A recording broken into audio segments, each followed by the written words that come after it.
어제 막 7장, 8장 이게 너무너무 산만한 거예요. 그러면서 이제 힘들어하는 가운데 제가 문득 어떤 생각이 났냐면 이게 꼭 골리앗 같다. 이런 생각이 들었어요. 골리앗 같다. 골리앗.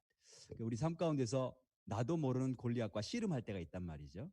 내가 씨름하고 있는 골리앗들이 있어요. 그래서 한번 생각을 해봤어요. 다윗이 어떻게 골리앗을 이겼지?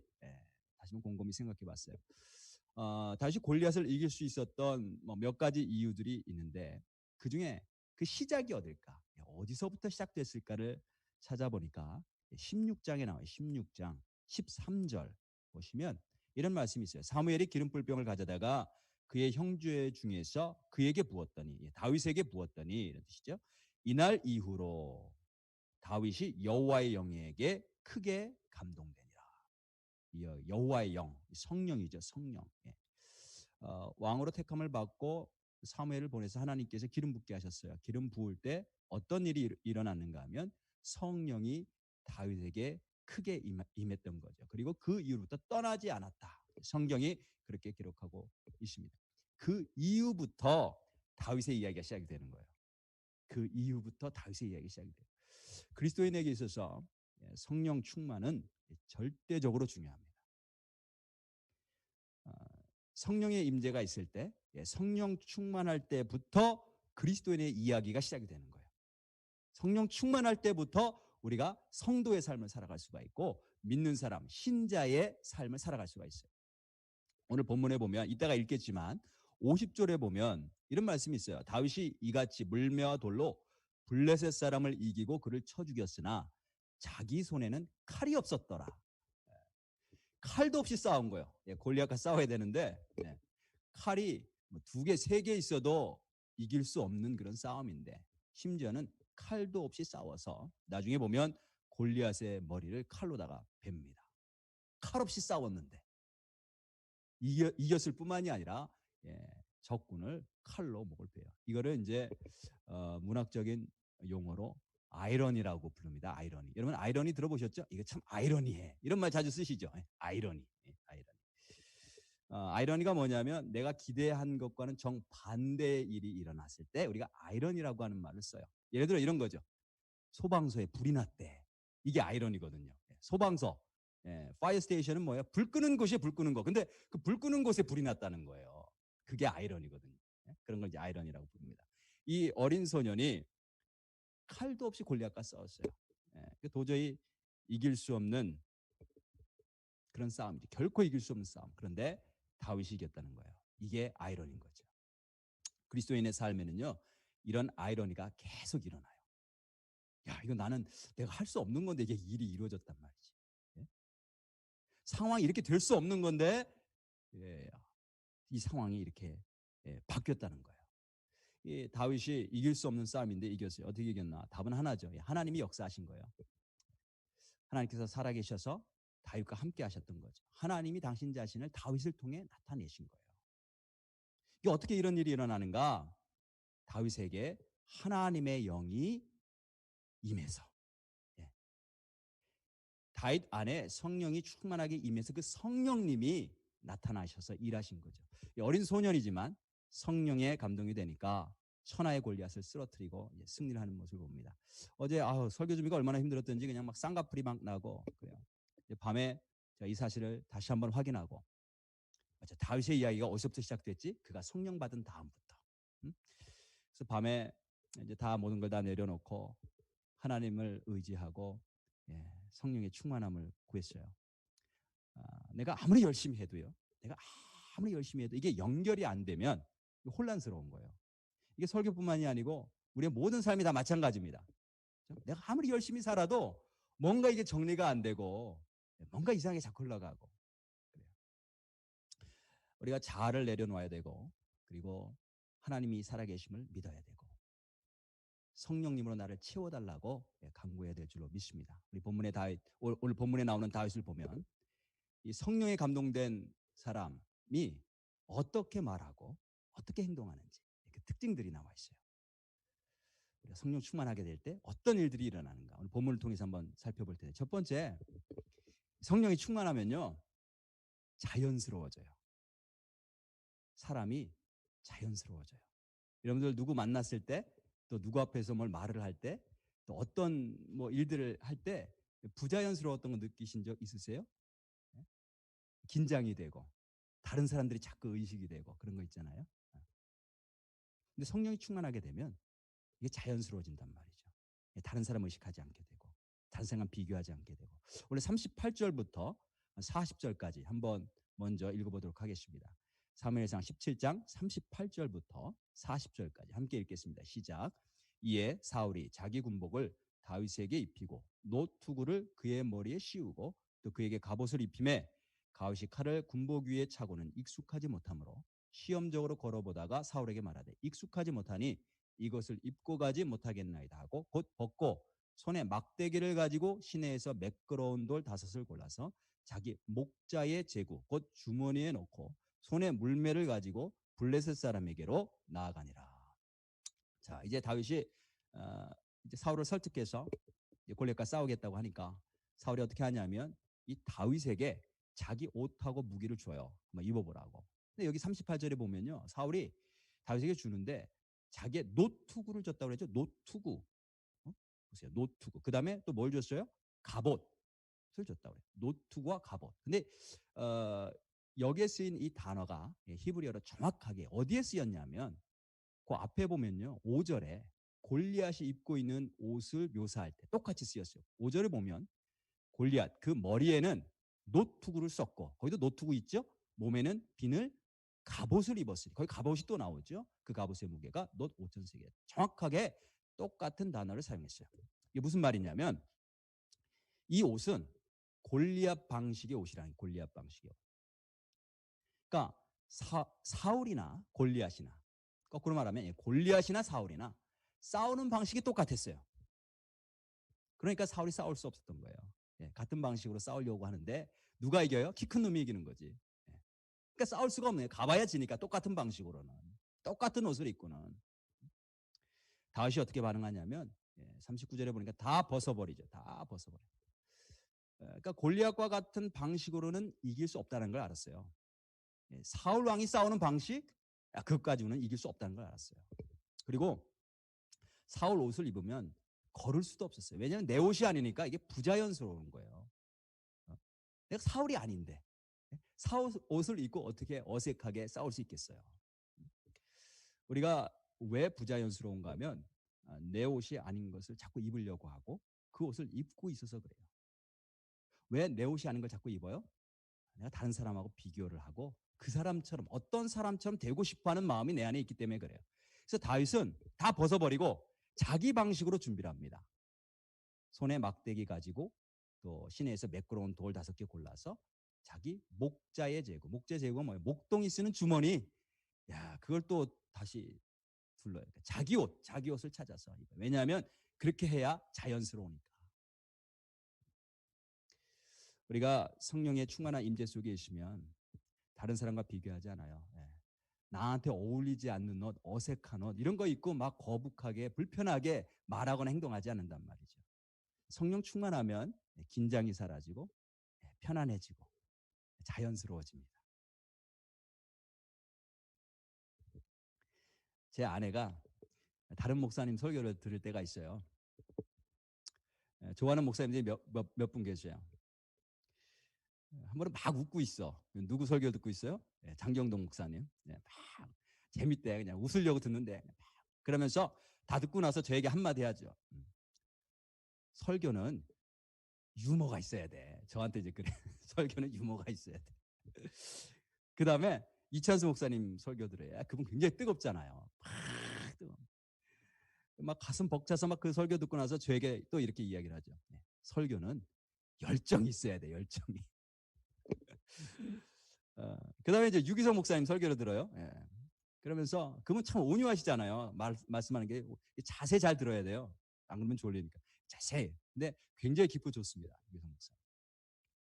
그러면서 이제 설교 다 듣고 나서 저에게 뭐라고 이야기를 하냐면 제 아내가 저 목사님 실제 생활 속에서도 화 한 번 안 낼 것 같아. 설교자는 인격이 돼야 된다는 거죠. 온유해야 된다는 거예요. 지난 주일 예배를 이제 마치고 제가 이제 집에 돌아갔어요. 그랬더니 제 아내가 저를 맞이하면서 여보 오늘 설교 너무 좋았어. 그런데 최병락 목사님 같았으면 이렇게 했을 거라는 거예요. 그래서 내가 아니 최병락 목사님 같았으면 어떻게 설교했을 것 같은데 그랬더니 이제 이렇게 답변해요. 여보 약장수 있잖아요. 약장수. 내가 처음에는 약 살 생각이 전혀 없었거든. 근데 약장수 이야기를 자꾸 듣다 보면 이 약을 꼭 사야 될 것만 같은 그런 설득력이 있다는 거죠. 그런 설득력. 예. 그래서 제가 속으로 그냥 나는 그냥 나 할래. 나 할래. 예전에는 이런 분들이 부러웠어요. 그래서 기도도 많이 했어요. 주님, 저도 유머를 주시고, 주님, 저도 열정을 주시고, 설교할 때 좀, 예? 주님, 저도 온유한 성품이 드러나게 하시고, 저도 그냥 설득력 있게 하시고, 뭐 이런 설교도, 이런 기도도 하고, 뭐 지금도 물론 하지만, 이분들 다 한국 최고의 설교가들이잖아요. 근데 이런 분들이 입은 옷을 제가 입을 수가 없는 거예요. 제가 흉내낸다고 생각해 보세요. 얼마나 웃기겠어요. 얼마나 부자연스럽겠어요. 그게. 예? 하나님께서 나에게 주신 옷이 있어요. 성령 충만하게 되면 나의 옷을 찾아요. 하나님이 내 있는 모습 그대로 사랑해 주시고 인정해 주시고 사용하시는 그 옷이 있단 말이죠. 그걸 찾아요. 그러니까 성령 충만하게 되면 다른 사람하고 비교하지 않게 돼요. 다른 사람 흉내 내려고 하지 않게 돼요. 그러니까 자연스럽게 되는 거죠. 다른 사람 의식하지 않으니까 자연스럽게 되는 거예요. 지금 다윗이 자기 자연스러운 모습으로 돌아갑니다. 그죠? 우리가 신앙생활할 때 자연스러워야 돼요. 편해야 돼요. 그러려면 성령 충만해야 되겠죠. 예전에 어떤 집사님이요. 자꾸 권사님들을 흉내를 내는 거예요. 권사님들이 하는 대로 따라하는 거예요. 그 모든 거를. 뭐 헌금을 내면 본인도 헌금을 하고 어디를 참석하면 본인도 참석을 하고 왜 그러냐면 나도 모르게 비교를 하고 나도 그 옷을 입고 싶은 거예요. 나도. 응? 근데 이분이 나중에 기도를 많이 하시더니 그 따라하는 걸 멈추시더라고. 그래서 하나님과의 관계가 참 중요합니다. 하나님과의 관계가 중요하고 내가 있는 자리에서 그죠? 지금 다윗이 어떻게 해요? 자기 목동 주머니 다시 차잖아요. 네, 다시 차. 네, 사우랑 입었다가 아 이거 아니네. 벗어버리고 자기 목동 제구를 다시 찬단 말이죠. 내가 있는 자리에서 하나님께서 나에게 주신 옷을 입고 감사하게 신앙생활하는 거예요. 지난주에 우리 건축위원회도 발표하고 이제 각 부서의 부서장들도 발표했잖아요.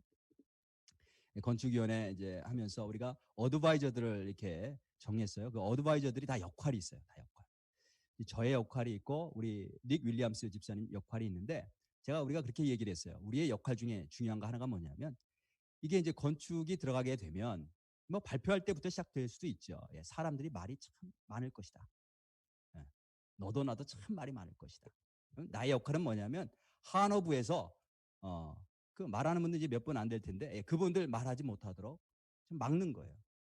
자꾸 말을 하면 진행시킬 수가 없으니까. 닉 윌리엄스 집사님의 역할이 뭐냐면 영어부에서 영어권 사람들이 혹시 말을 하면 그 막는 거예요, 막는 거. 혹시 말을 하신 분들이 있는지 모르겠어요. 거기 뭐 누가 어떻고 왜 누구는 안 들어갔고 그죠? 그 왜 그러냐면 나도 모르게 내 속에 비교하는 의식이 있기 때문에 그래요. 나도 그 옷을 입고 싶은 거예요. 그러다 보면 어떤 일이 벌어지냐면 시기와 질투가 있어요. 나는 몰라요. 나 자신은 모르는데 내가 자꾸 다른 사람에 대해서 말을 하는 이유는 뭐냐면 내 안에 비교하는 의식이 있기 때문에 그래요.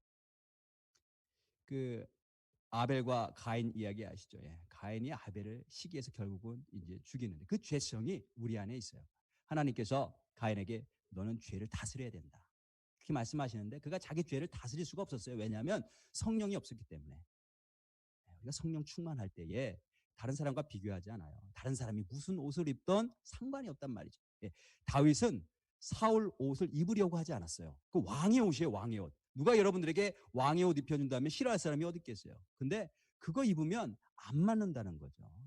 왕의 옷이지만 그거 벗어버리고 그냥 목동의 옷을 입습니다. 성령이 충만하면 그냥 목동의 옷을 입고 목동의 물맷돌을 던져서 골리앗을 쓰러뜨리는 거예요. 나에게 주신 그 옷. 저와 여러분들이 성령 충만해서 이런 성령 안에서 누리는 자유함, 자연스러움, 편안함을 누릴 수 있기를 주님의 이름으로 축복합니다. 그렇죠? 자연스러워요. 자연스러워. 다른 사람하고 말할 때, 사역할 때에, 행동할 때 자연스러워요. 두 번째, 성령 충만하면 하나님을 증거하게 되죠. 하나님을 증거한다.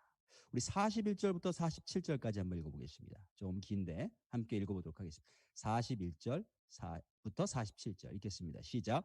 블레셋 사람이 방패된 사람을 앞세우고 다윗에게로 점점 가까이 나가니라. 그 블레셋 사람이 둘러보다가 다윗을 보고 업신여기니 이는 그가 젊고 붉고 용모가 아름다움이라.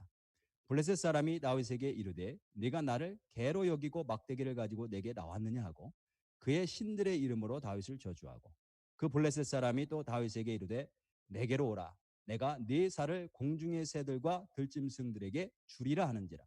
다윗이 블레셋 사람에게 이르되 너는 칼과 창과 단창으로 내게 나아오거니와 나는 만군의 여호와의 이름 곧 네가 모욕하는 이스라엘 군대의 하나님의 이름으로 네게 나아가노라. 오늘 여호와께서 너를 내 손에 넘기시리니 내가 너를 쳐서 네 목을 베고 블레셋 군대의 시체를 오늘 공중의 새와 땅의 들짐승에게 주어 온 땅으로 이스라엘의 하나님이 계신 줄 알게 하겠고 또 여호와의 구원하심이 칼과 창에 있지 아니함을 이 무리에게 알게 하리라. 전쟁은 여호와께 속한 것인즉 그가 너희를 우리 손에 넘기시리라. 여기 이제 드디어 이제 다윗이 골리앗을 만납니다. 근데 딱 만나는 순간 이 블레셋 사람 이 골리앗이 다윗의 모습을 보고 업신여기죠. 그래서 이제 42절에 보면 그 블레셋 사람이 둘러보다가 다윗을 보고 업신여기니 비웃었어요. 예, 조롱했어요. 야, 네가 나를 개로 여기냐? 예, 어린애가 막대기만 들고 왔다는 거죠. 얼마나 우습게 여기시면 여기 본문에는 잘 나와 있지 않지만 네가 막대기를 가지고 내게 나왔느냐 할 때 막대기가 복수예요. 예, 막대기들을 가지고 나왔느냐 그렇게 얘기해요. 막대기들. 원래 다윗의 손에는 뭐가 있었냐면 한 손에는 막대기 또 한 손에는 물매가 있었어요.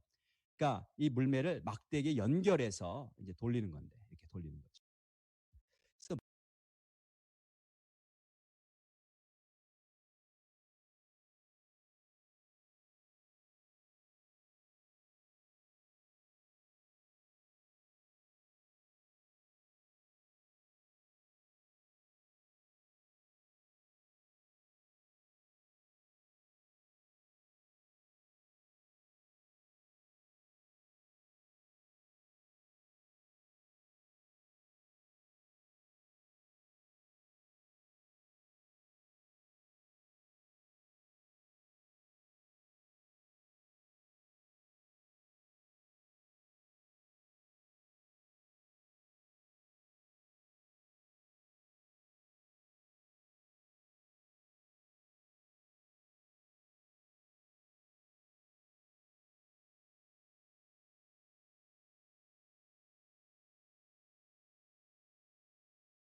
다윗이 자기를 조롱하는 골리앗을 향해서 어떻게 하는가? 그러니까 믿음의 선포를 합니다. 믿음의 선포. 골리앗이 높은 데 보면서 그 작은 아무것도 아닌 전혀 이 뭐 대적이 될 수 없는 그 다윗을 향해 조롱할 때 다윗은 그 골리앗을 향해서 믿음의 선포를 하죠. 그게 45절부터 47절에 나와요. 다윗이 블레셋 사람에게 이르되 너는 칼과 창과 단창으로 내게 나아오거니와 나는 만군의 여호와의 이름 곧 네가 모욕하는 이스라엘 군대의 하나님의 이름으로 내게 나아가노라. 오늘 여호와께서 너를 내 손에 넘기시리니 내가 너를 쳐서 내 목을 베고 블레셋의 군대의 시체를 오늘 공중의 새와 땅의 들짐승에게 주어 온 땅으로 이스라엘에 하나님이 계신 줄 알게 하겠고 또 여호와의 구원하심이 칼과 창에 있지 아니함을 이 무리에게 알게 하리라. 전쟁은 여호와께 속한 것인즉 그가 너희를 우리 손에 넘기시리라. 전쟁의 주관자는 누구시냐? 하나님이시라는 거죠. 세상을 보면 뭐 세상의 권력자, 힘 있는 사람들이 세상을 다스리는 것 같지만 실제로 세상을 주관하고 계신 분은 하나님이시라는 거예요. 그분이 나와 함께 하신다. 나에게 승리를 주신다. 이 믿음을 갖고 확신을 갖고 담대하게 선포를 합니다. 성령이 충만했던 다윗은 하나님께서 전쟁의 주관자 되심을 믿었고요. 승리를 믿음으로 선포해요. 그리고 하나님은 그의 선포를, 그 믿음의 선포를 들으셨어요. 그리고 그 믿음의 선포대로 역사하십니다. 그렇게 함으로써 하나님이 살아계심을 증거하는 거예요. 우리가 믿음의 선포가 참 중요합니다. 믿음으로 선포하는. 성령 충만할 때 하나님이 주시는 확신이 있어요. 그 확신을 나만 가지고 있는 것이 아니고 고백해야 돼. 선포해야 돼요. 이게 굉장히 중요해요. 왜 이게 중요하냐면요. 특별히 싸우기 전에 선포하죠. 싸우고 난 다음에 선포하면 별 소용이 없어요. 하나님이 나에게 너 이기게 하실 줄 알았어. 그때 가서 이야기해봐야 이게 별 소용이 없단 말이죠. 싸우기 전에 선포할 때에 하나님이 살아계셔서 역사하셨구나. 이것을 나중에 증명하게 되는 거예요. 그리고 이 믿음의 선포가 이게 그냥 나오는 게 아니고 성령 충만할 때 그때 나오는 거죠. 성령 충만할 때. 예수님께서 죽은 나사로를 살리실 때에 그 이전에 먼저 말씀을 선포하시죠. 그죠? 마르다를 만나셔서 동네 입구에서 마르다 만나셔서 이렇게 말씀하셨어요. 내 오라비가 다시 살아나리라. 살리시기 전에 미리 선포하셨단 말이죠. 그리고 무덤에 가셔서 무덤문 열게 하시고 모든 사람이 보는 가운데에서 나사로 불러내기 전에 나사로 살리시기 전에 먼저 선포하세요. 큰 소리로 아버지여 내 말을 들으신 것을 감사하나이다. 항상 내 말을 들으시는 줄을 내가 알았나이다. 내가 이 말씀을 하옵는 것은 둘러선 무리를 위함이니 곧 아버지께서 나를 보내신 것을 그들로 믿게 하려 함이니이다. 모든 사람 앞에서 미리 선포를 하신 다음에 나사로를 부르셨어요. 나사로 걸어 나오죠. 그러니까 하나님께서 하신 일이라는 것을 다 모든 사람들로 알게 하기 위함입니다. 얼마 전부터 제가 이제 기도할 때 샌안토니오에 부흥의 불길이 일었으면 좋겠다. 샌안토니오의 그 복음 증거가 불일듯이 일어나고 많은 죽어가는 사람들, 하나님을 알지 못해서 죄 가운데 살던 사람들, 멸망당할 사람들이 다 주님을 알고 돌아오는 그러한 그림들이 그려지면서 이를 위해서 기도해야 되겠다라고 하는 그런 마음이 아주 강하게 들었어요. 그리고 이게 하나님이 주시는 마음이구나. 하나님이 그렇게 되기를 원하시는구나. 그래서 우리로 하여금 기도하기를 원하시는구나. 이런 생각이 드는 거예요. 제가 이전에는 제가 언제 한번 제가 간증을 했는데 우리 수요 북클럽 때인가 간증을 했는데 이전에는 제가 기도할 때 주로 교회를 위해서 많이 기도해요. 교회. 하나님이 주신 교회. 물론 뭐 나라와 민족 뭐 선교를 위해서 기도했지만 그게 저에게 사실 크게 와닿지는 않았어요.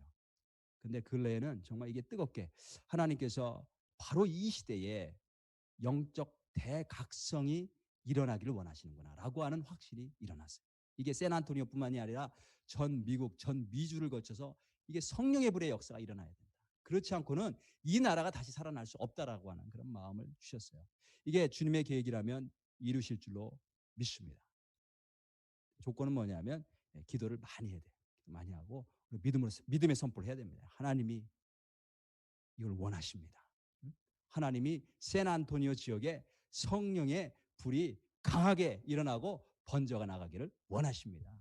선포하는 게 참 중요해요. 그 다음에 이 다윗의 믿음의 선포 중에서 가장 중요한 게 있는데 그게 어디 나오냐면 46절 뒷부분부터 나와요. 뭐냐면 다윗이 싸우는 목적, 왜 싸우느냐 이거예요. 왜 싸우느냐? 응? 왜 싸우느냐? 자, 한번 읽어보겠습니다. 46절 뒤에부터 한 번 더 읽겠습니다. 온 땅으로 왜 싸우느냐? 온 땅으로 이스라엘에 하나님이 계신 줄 알게 하겠고 하나님을 드러내게 하기 위해서 온 땅에 47절에 또 여호와의 구원하심이 칼과 창에 있지 아니함을 이 무리에게 알게 하리라. 전쟁은 여호와께 속한 것인즉 그가 너희를 우리 손에 넘기시리라. 전쟁은 하나님의 손에 달려 있다라는 것을 이 이스라엘 백성들에게 알게 하기 위해서. 그래서 다윗이 싸우는 목적은요, 자기 자신을 자랑하려고 싸우는 게 아니에요. 왕이 주겠다라고 한 어떤 상금을 받기 위해서 싸우는 게 아니에요. 하나님이 어떤 분이신지 오늘 너와의 싸움을 통해서 온 세상에 하나님이 살아계시고 모든 전쟁이 하나님 손에 달려있다라고 하는 것을 알게 하리라. 이게 목적인 거예요. 이게 목적. 우리가 싸우는 싸움이 어떤 싸움이든지 우리의 말과 행동을 통해서 하나님이 나타나신다는 사실을 우리가 기억해야 될 줄로 믿습니다. 그냥 내가 단순히 이기느냐 지느냐 이 문제가 아니에요. 내가 유익을 얻느냐 아니면 내가 그냥 실패하고 괴롭게 되느냐 이런 문제가 아니라는 거죠. 내가 하는 행동과 말을 통해서 하나님이 드러나신다는 거예요. 오늘 우리 졸업생들이 있는데 우리 졸업생들이 앞으로 내 인생을 통해서 정말 하나님이 살아계심을 내가 온 세상에 알게 하겠다. 이런 삶의 목표를 가지고 있으면 하나님이 정말 그 사람들을 다윗처럼 사용하실 줄로 믿습니다. 여러분 혹시 어떤 고난이 있으십니까? 우리가 고난을 믿음으로 잘 통과해야 될 텐데 물론 고난을 통과할 때 나 자신에게도 큰 은혜가 부어지지만 동시에 내가 어떻게 반응하느냐에 따라서 하나님의 살아계심이 세상에 알게 되는 거예요. 전파되는 거예요. 그렇죠? 내 말과 행동을 통해 하나님이 내 남편에게 나타나고 내 자녀에게 나타나고 내 이웃에게 나타나고 내 친구들에게 나타나고 우리가 성령 충만하면 어떤 일들이 있는가? 세상은 하나님을 조롱해요. 하나님을 믿는 교회를 조롱합니다. 우습게 여깁니다. 그런 세상을 향해서 담대하게 믿음의 선포를 하고 하나님의 살아계심을 나타내는 삶을 살 수가 있단 말이에요. 성령 충만할 때 가능한 거예요. 성령 충만할 때. 성령 충만하지 않은데 막 그냥 선포하는 이건 허풍이죠. 허풍. 우리가 성령 충만해야 돼요. 마지막으로 성령 충만하면 어떤 일이 일어난가? 하나님이 주시는 놀라운 지혜가 있습니다. 성령 충만하면 하나님이 주시는 놀라운 지혜가 있다. 우리 48절부터 51절까지 함께 읽겠습니다. 48절부터 51절까지 함께 읽겠습니다. 시작. 블레셋 사람이 일어나 다윗에게로 마주 가까이 올 때에 다윗이 블레셋 사람을 향하여 빨리 달리며 손을 주머니에 넣어 돌을 가지고 물매로 던져 블레셋 사람의 이마를 치매 돌이 그의 이마에 박히니 땅에 엎드러지니라. 다윗이 이같이 물매와 돌로 블레셋 사람을 이기고 그를 쳐 죽였으나 자기 손에는 칼이 없었더라. 그렇죠? 51절까지 있습니다. 다윗이 달려가서 블레셋 사람을 밟고 그 칼을 그 칼집에서 빼내어 그 칼로 그를 죽이고 그의 머리를 베니 블레셋 사람들이 자기 용사의 죽음을 보고 도망하는지라. 자, 이제 말로만 하다가 실제로 대결을 벌이죠. 실제 대결. 이제 읽어보면 아주 동작이 빠르게 연이어서 연결되는 것을 봅니다. 빠르게 진행이 됩니다. 그런데 실제로 여러분들이 그 싸우는 그 광경, 그 현장 속에 한번 있다고 한번 상상해 보세요. 다들 구경하고 있죠. 저기서 어린아이가 나오고 이쪽에 골리앗이 있고 어떻게 싸우는가? 종을 땡 쳤어요. 시작하는 종 땡 쳤는데 1분도 안 돼서 경기가 끝났어요. 사람들은 어떻게 됐는지조차 모르는 거예요. 지금 어떻게 된 거지? 예. 어떻게 됐는지 모를 정도로 빠르게 경기가 끝났어요. 그리고 모든 사람이 전혀 생각하지 못한 대반전이 일어났어요. 그 대반전이 뭐냐면 다윗이 물맷돌을 사용했다는 거예요. 물맷돌. 우리는 이야기를 너무나 잘 알고 있어서 이게 뭐 대단한 건가 이게 별로 이렇게 감동이 없지만 사실은 이 현장에 있었던 사람들은 다 깜짝 놀랐던 거죠. 그 누구도 예상하지 못했던 거예요. 다윗이 물매를 사용할 것이다. 아무도 예상 못했어요. 골리앗의 무기를 보면요, 창을 가지고 있었죠, 방패를 가지고 있었죠. 단창이라고 했는데 자블린이라고 이렇게 휘어져 있는 칼이란 말이에요. 특별한 그런 무기란 말이죠. 이런 무기들은 다 근접 전투를 위해서 준비한 거예요. 뭐냐면 붙어서 싸우는 거예요. 붙어서. 여러분 옛날 로마 시대 글라디에이터 뭐 이런 경기 뭐 이렇게 TV에서 보신 적 있죠? 예? 붙어서 싸우는 거예요. 방패 들고 창 들고 칼 들고 붙어서 싸우는, 이걸 근접 전투라고 하는 거예요. 사울이 다윗에게 준 그 갑옷과 무기도 다 근접 전투예요. 칼 붙어서 싸우는 거예요. 응? 다윗이 사울을 설득할 때 옛날에 자기가 사자와 곰과 싸워서 이긴 이야기 했죠. 그것도 어떤 얘기냐면 다 근접 전투. 수염을 붙잡고, 도망가는 놈 수염을 붙잡고 내가 쳐서 쓰러뜨렸다, 이 얘기죠. 때려 눕혔다. 그 어디에도 물맷돌 얘기가 없는 거예요. 그런데 싸움이 시작되니까 갑자기 다윗이 막대기 같은 거를 들고 달리더니 그 물매에 돌을 넣고 던져서 쳐서 죽입니다. 실제로 이 고대 전투에서 이 물매가요, 치명적인 그런 무기로 사용됐다라고 하는 그런 증거들이 있어요. 성경에도 나오는데 사사기 20장을 여러분들이 나중에 읽어보시면 거기 보면 이스라엘 모든 지파와 베냐민 한 지파와 싸웁니다. 그러니까 뭐 이게 비교가 안 되죠. 이게 다윗과 골리앗과 같은 싸움인 거예요. 이스라엘 모든 지파는 40만 명, 군대가 40만 명. 베냐민 한 지파는 군대가 2만 6천 명. 이게 싸움이 되겠어요? 40만 명과 2만 6천 명. 근데 싸웠는데 두 번을 싸웠는데 두 번 다 베냐민에 의해서 이스라엘 모든 지파가 대패를 했어요. 수만 명씩 죽었어요. 어떤 일인가? 어찌된 일인가? 그 베냐민 지파 가운데 기브온 사람들이 있었는데 기브온 사람들이 700명이 있었다는 거예요. 근데 이 700명이 다 특수부대인데 뭘 사용했냐면 물맷돌을 사용했어요. 왼손잡이인데 물맷돌을 사용했는데 조금도 틀림이 없는 사람들이었다. 던지면 정확하게 맞추는 사람. 그러니까 전쟁에서 사람을 죽일 수 있는 그런 살상용 무기로 물맷돌이 사용됐다는 거예요. 이 물맷돌이 한번 날아가면 지금 이제 학자들 이야기로는 한번 날아갈 때 그 속도가 어떻게 되냐면 시속 100에서 150마일쯤 되는 거예요. 100에서 150마일. 이 돌멩이가, 어마어마한 돌멩이가 시속 100에서 150마일로 날아가서 골리앗 이마 중앙에 박혔어요. 박혀가지고 골리앗이 쓰러지는데 성경에 보면 얼굴을 땅바닥으로 해서 그대로 쓰러집니다. 그래서 이제 다윗이 달려가서 골리앗의 칼을 빼서 골리앗의 목을 치는 장면이 나와요. 여기 보면 다윗은 그 마음에 믿음이 있었을 뿐만이 아니고 그 머리에 지혜가 있었어요. 지혜. 필승 전략.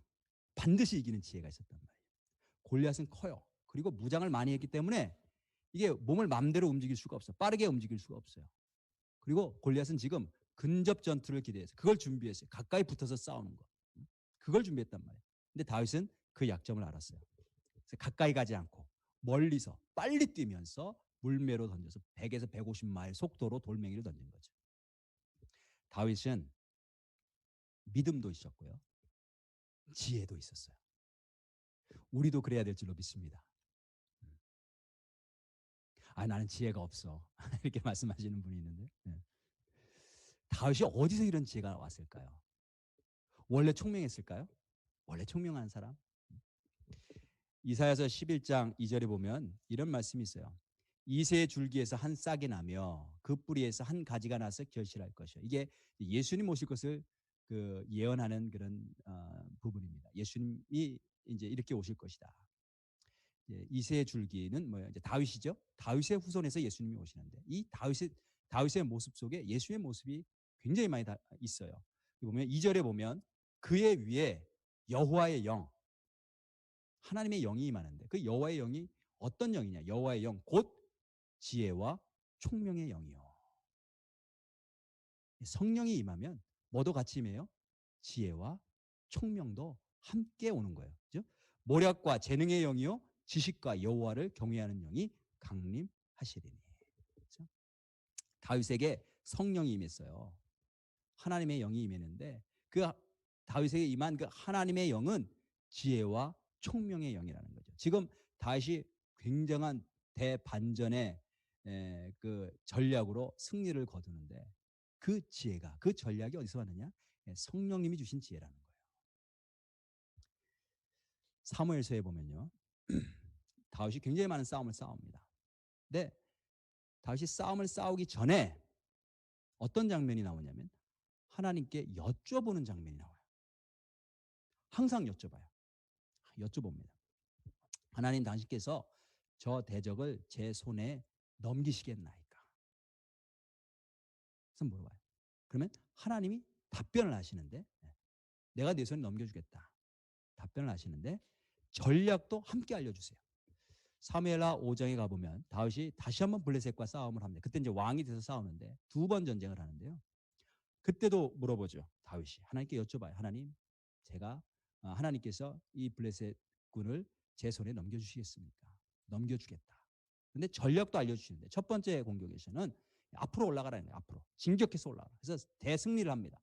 두 번째 또 싸움이 붙었는데 두 번째에서는 하나님 뭐라고 말씀하시냐면 이번에는 앞으로 나가지 말고 뒤로 기습을 해라. 기습을 하는데 뽕나무 나무 꼭대기에서 발자국 소리가 들릴 때 그때 쳐야 된다. 아주 자세하게 공격하는 시간까지 알려주세요. 이렇게 다윗은 하나님께 늘 여쭤보는 그런 신앙을 가졌어요. 그러면 하나님 반드시 알려주신단 말이죠. 우리가 골리앗 이야기를 이렇게 읽는데 이 골리앗 이야기 하나만 가지고는 모든 질문에 다 답변할 수가 없어요. 근데 사무엘서를 전체적으로 읽으면 그때 다윗이 어떻게 이러한 지혜와 전략을 얻었지? 하나님께 여쭤봤을 거야. 저는 그런 확신이 있습니다. 그 어떻게 하냐면 그런 표현이 있어요. 47절 맨 마지막에 전쟁은 여호와께 속하신 것인즉 그가 너희를 우리 손에 넘기시리라. 하나님 대적을 제 손에 넘기시겠습니까? 이게 다윗이 늘 언제나 물어보던 질문이었거든요. 네 손에 넘기리라. 전략까지 알려주시는 거죠. 성령의 사람의 특징이 뭐냐? 하나님께 여쭤봐요. 왜냐하면 나는 모른다고 생각을 하니까. 그죠? 하나님께 여쭤봐요. 하나님, 내가 어떻게 해야 되나요? 하나님의 뜻은 무엇인가요? 내가 어떻게 말을 해야 되나요? 내가 나아갈까요? 아니면 여기 그냥 기다리고 있을까요? 내가 말을 할까요? 아니면 잠잠히 있을까요? 하나님께 여쭤본단 말이에요. 그러면 하나님이 말씀하세요. 지혜를 주세요. 그래서 하나님께 여쭈는 게 굉장히 중요해요. 저와 여러분들 모두가 지혜를 소망하시는 줄로 믿습니다. 지혜가 있어야 되거든요. 믿음도 있어야 되지만 하나님이 주신 지혜가 있어야 문제를 풀어가요. 예. 근데 그 지혜를 어떻게 하느냐? 하나님께 여쭤볼 때. 누가 하나님께 여쭤보는가 하면 성령이 충만한 사람이 여쭤봐요. 내 안에 성령이 없으면 하나님께 여쭤보지도 않고 그냥 내 마음대로 일을 하다가 일을 망친다니까요. 자, 한번 따라해 보시길 바라겠습니다. 참된 믿음은 한번 따라해 보세요. 참된 믿음은 지혜가 따라온다. 그 다음에 또 따라해 보세요. 하나님께 여쭈면 지혜를 주신다. 하나님께 여쭈면요. 틀림없이 하나님께서 알려주세요. 잠잠하라. 지금이 말할 때다. 다른 사람을 이해해라. 네가 용서해라. 말하지 마라. 알려주신단 말이에요. 말하지 말라고 그랬는데 또 가서 또 내가 똑똑하다고 말하면 그게 참 어리석은 골리앗한테 지는 거죠. 골리앗한테 지는 거예요. 제가 미국 유학 생활 하면서 있었던 일을 제가 이제 몇 번 간증을 했는데 제가 뭐 한국에서 영어도 제대로 못 배우고 그냥 왔잖아요. 그 뭐 미국 학생들과 이 공부를 하는데 이게 게임이 돼요? 게임이 안 되죠. 게임이 될 수가 없어요. 왜냐면 언어가 안 되는데. 제가 리딩이 미국 사람들보다 더 빠르겠어요. 스피킹도 안 되죠. 리스닝도 안 되죠. 또 라이팅도 물론 안 되죠. 그러니까 늘 기도했어요. 늘 기도. 제가 나중에 얘기 들어보니까 제가 이제 도미토리에 살고 있었는데 기숙사에 살고 있었는데 미국 학생들이 제 방 앞에 와가지고 이렇게 방에다 대고 이렇게 귀를 이렇게 대고선 소리를 들었대요. 제가 하도 소리 지르면서 기도를 하니까 얘가 지금 뭘 하는데 이렇게 소리를 지르나? 늘 기도할 수밖에 없었어요. 하나님께 늘 지혜를 구했죠. 더군다나 이제 처음에 일도 했고 나중에는 사역도 했고 또 지도교수 조교도 했는데 일이 얼마나 많은지 학생들 답 매기는데 하루에 3시간 4시간 걸려요. 그래서 답 매기다가 정말 지쳐서 쓰러져서 좀 쉬었다가 또 일어나서 답을 매기고 내 할 공부도 많은데 이런 것들을 매일 해야만 했으니까 얼마나 시간에 촉촉했어요. 그러니까 제가 뭐 미국 학생들처럼 또 미국 학생들보다 더 잘한다라고 하는 거 이건 참 있을 수 없는 일이에요. 늘 언제나 지혜를 구하면서 기도했는데 하나님께서 저에게 정말 그때마다 놀라운 지혜를 부어주셨어요. 제가 구체적으로 말씀을 드릴 수가 없어요. 얼마나 놀라운 일들이 있었는가. 심지어는 시험 문제까지 맞췄다니까요. 제가 도저히 제가 시험 준비를 할 수가 없어. 어떻게 해. 그냥 기도해야지. 근데 하나님이 지혜를 주시는 거예요. 이런 시험 문제를 준비하라고. 근데 시험 문제 보면은 그 문제들이 나와 있어요. 그러니까 미국 학생들이 저를 따라올 수가 없죠. 하나님이 주시는 지혜 앞에는 어떻게 할 수가 없는 거예요. 목회할 때도 마찬가지인데요. 하나님께 여쭤봐요. 그러면 하나님이 지혜를 주세요. 제가 실수할 때가 있는데 실수할 때는 아차 하나님께 여쭤보지 않았네. 이건 거예요. 여쭤보면 늘 말씀하세요. 그러면 마음에 확신을 주세요. 또 반복해서 확인하죠. 하나님 말씀이 맞습니까? 그럼 이거 해야 됩니까? 확실히 주셔. 그러면 하는 거예요. 혹시 실패한다 할지라도 괜찮아요. 왜냐하면 하나님께서 주신 말씀이라고 확신하고 했기 때문에 언제나 가장 선한 길로 인도하십니다. 실패한다 할지라도. 여러분들 하나님이 살아계심을 믿으십니까? 네, 야고보서에 보면 귀신도 하나님이 한 분이신 것을 믿고 떠든다고 했어요. 진짜 믿음의 사람들은 어떤 사람이냐? 하나님이 살아계심을 믿을 뿐만이 아니고 그 믿음이 무엇을 통해 나타나는가 하면 성령 충만한 가운데 삶 가운데 나타나는 거예요. 자연스러워져요. 다른 사람 옷에 대해서 신경 쓸 필요 없어요. 다른 사람이 어떤 역할을 하든 어떤 위치에서 어떤 사역을 하든 하나님이 내게 주신 옷이 있거든요. 그 역할 가지고 감당하면 되는 거예요. 두 번째, 세상이 조롱할 때에 조롱하는 세상을 향해서 주눅들지 않고 믿음의 선포를 합니다. 우리 하나님 살아계셔. 하나님이 창조하신 거 분명해. 하나님 말씀대로 우리는 성적으로 순결해야 돼. 동성애는 안 된다. 하나님 기뻐하시지 않아. 우리 말씀대로 살아야 돼. 하나님 예배하는 삶을 살아야 된다. 그러면서 살아계신 하나님을 나타내요. 믿음의 선포를 하면서. 마지막으로 성령 충만한 사람은 하나님께 여쭙죠. 그리고 지혜를 얻어서 승리하는 삶을 살게 됩니다. 저와 여러분들이 다윗처럼 성령 충만해서 하나님을 증거하는 귀한 하나님의 백성들 되시기를 주님의 이름으로 축복합니다. 우리 함께 마지막으로 찬송 부르시면서 함께 기도하실 텐데 여러분 찬송 부르시다가 기도하셔도 좋습니다. 성령 인도하시는 대로. 어떤 찬송인가 하면 목마른 사슴이에요. 목마른 사슴. 목말라서 사슴이 시냇물을 찾아 헤매죠. 여러분들 목말라서 찾아 헤매는 게 뭐예요? 여러분들이 갈급해 하시는 게 뭐예요? 시간 하나님의 영을 갈급해 하시길 바랍니다. 하나님의 영이 임해야 성도의 삶을 살아갈 수가 있어요. 그리스도인의 삶을 살아갈 수가 있어요. 우리 함께 성령을 갈급해 하시면서 함께 찬양하도록 하겠습니다.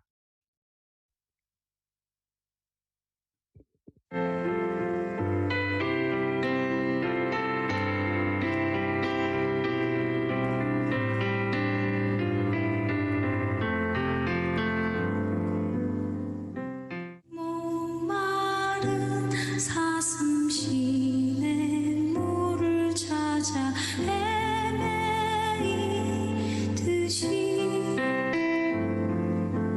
내 영혼 주를 찾기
마지막으로 함께 제가 기도하고 마치도록 하겠습니다. 하나님 아버지, 우리 각자의 삶 속에서 싸우는 골리앗이 있습니다. 어떤 사람은 재정적인 문제로 싸우고, 어떤 사람은 건강의 문제로 싸우고, 어떤 사람은 관계의 문제 때문에 힘들어하고, 어떤 사람은 내 안에 있는 내가 해결할 수 없는 죄의 문제, 또 인격의 문제 때문에 씨름합니다. 그러한 골리앗들과 싸울 때에 하나님 먼저 내가 성령이 충만해야 된다는 사실을 알게 하시고, 날마다 주의 임재를 갈망하게 하시고 목말라 할 수 있도록 인도하여 주옵소서. 주의 성령을 우리 사랑하는 당신의 자녀들에게 충만하게 이 시간 부어주셔서 주님과 동행하게 도와주옵소서. 어떠한 사람을 만나든지 어떠한 환경 속에 처하든지 성령께서 함께 하심으로 말미암아 자유함을 누리게 하시고 편안함을 누리게 하시고 자연스러울 수 있도록 하나님 축복하여 주옵소서. 세상이 조롱하고 우리가 믿고 있는 바에 대해서 손가락질하고 우습게 여길 때에 하나님, 우리가 위축되지 않도록 인도하시고 담대하게 하나님을 증거하며 나갈 수 있도록 믿음의 사람, 믿음의 선포를 하는 사람이 될 수 있도록 인도하여 주옵소서. 내 삶을 통해서 하나님이 드러나시기를 원합니다. 하나님이 살아계심을 세상에 알리는 그런 인생 될 수 있도록 하나님 축복해 주옵소서. 무엇보다도 하나님, 우리에게 지혜가 필요합니다. 내 생각으로 하려고 하지 않게 하시고, 내 기술로 하려고 하지 않게 하시고, 내 경험으로 하려고 하지 않도록 인도하여 주옵소서. 수없이 많은 전쟁을 치렀던 다윗이지만 매 전쟁마다 하나님께 여쭤봤던 그 모습을 봅니다. 하나님이 그 마음, 그 믿음을 기뻐하시고 그를 이스라엘의 왕으로 세우셨고 그의 계보를 통해 예수님이 오신 것을 우리가 다시 한번 기억할 수 있도록 도와주옵소서. 매 순간 하나님께 여쭙게 도와주옵소서. 그리할 때 주께서 주시는 놀라운 지혜와 능력을 받아 승리하는, 매 순간 승리하는 당신의 자녀들에게 축복하여 주옵소서. 이제는 주 예수 그리스도의 은혜와 하나님 아버지의 원하신 사랑과 성령의 감동과 역사 충만하심이 오늘 주 앞에 나와 예배드리며 다시 한번 다윗과 같이 성령 충만한 가운데 하나님을 드러내는 귀한 승리의 사람 되기를 소원하고 기도하고 돌아가는 당신의 귀한 백성들 머릿머리 위에 지금부터 영원까지 함께 하시기를 간절히 축원하옵나이다. 아멘. 감사합니다. 오늘 예배 다 마쳤고요. 우리 광고는 여러분 카톡에 보낸 예배 순서지를 참조하시면 되겠고, 우리 한인 남침내교단 총회에서 유스 예배